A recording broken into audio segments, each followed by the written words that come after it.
आज इस वार्षिकोत्सव के अवसर पर इस कार्यक्रम में अपनी प्रतिभागिता देते हुए मन, बुद्धि और आत्मा को केंद्रित करने का एक सूत्र, एक संदेश देने का जो सभी ने संकल्प लिया, इस अवसर पर आज इस इस संस्थान की संचालिका सुमन जी का अभिनंदन करता हूँ। आज के कार्यक्रम में बहुत ही सत्यनिष्ठा से और एक सहजता और सरलता की जिंदगी जीने वाले आदरणीय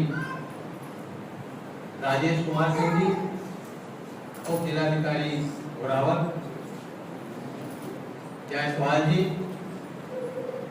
जिला प्रचारक और चिकित्सा के क्षेत्र में मानवता की रक्षा करना और मानवीय मूल्यों से मनुष्य को एक साकार स्वरूप देने का जो सब प्रयास कर रही हैं, ऐसे चिकित्सक डॉक्टर अनुपमा सिंह जी, बैठी हुई बहन और कार्यक्रम का संचालन कर रहे भाई हरेंद्र जी, यहाँ बैठे हुए सभी सम्मानित भाई बहने, पत्रकार बंधुओं, आप सबका हार्दिक अभिनंदन, वंदन, स्वागत करता हूँ। बड़ी खुशी है कि कार्यक्रम का शुभारंभ अब दीपोत्सव स्वयं हम दीप से प्रकाशित हों।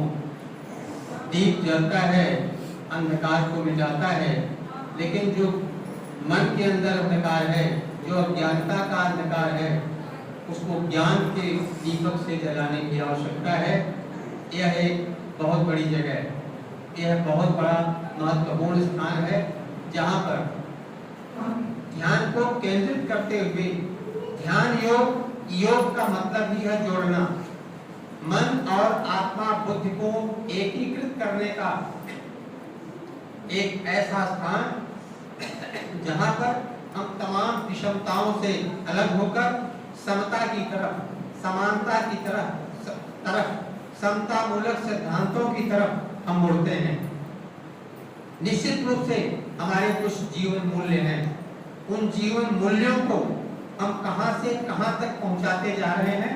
जब हम सुखों में रहते हैं, सुख की परिध में रहते हैं, तो हम सारी मानवता को भुला देते हैं और हमारे अंदर जो 5 दोष हैं, जो 5 अवगुण हैं, जो लोभ, मोह, अहंकार, ईर्ष्या, ये सब हमारी जागृत होती है, तो हम वही मानवता को भी ठुकराने लगते हैं और मानव से अगर इतना प्यार नहीं रह जाता है तो मनुष्य होने का क्या मतलब रह जाएगा। तरीके से हमें मानवता की ओर मुड़ने की जरूरत है और जब कभी भी हम संकट में हो तो निश्चित रूप से हम केंद्रित करें अपने मन को, अपने बुद्धि को, अपने आत्मा को केंद्रित करके उस ईश्वर में, उस परमात्मा में, उस परम पिता में अपना ध्यान लगाएंगे।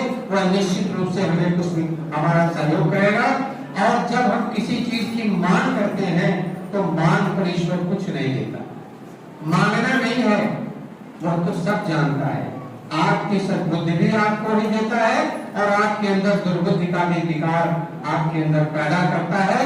इन दोनों के बीच में आपको चलना है, इन दोनों के बीच में रहना है।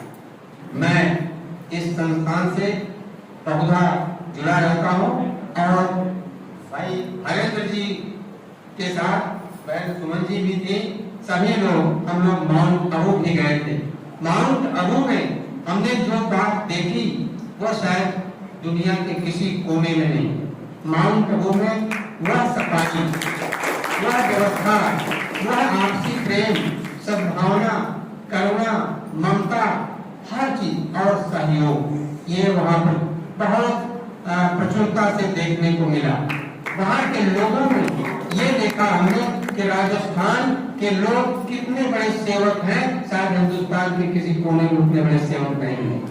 राजस्थानी नारियां वो सबको अपने हाथों से सब भोजन करा रही थी। और कितनी वहाँ हम लोग जब गए थे, शिक्षक दिवस का वह स्वर्णिम अवसर था, वहाँ पर लगभग 22,000 लोग पूरे देश से प्राथमिक स्तर से लेकर विश्वविद्यालय स्तर तक के लोग इकट्ठे थे और सभी लोगों को के बीच में एक बहुत बड़ी कार्यशाला हुई। उसका एक विषय रखा गया।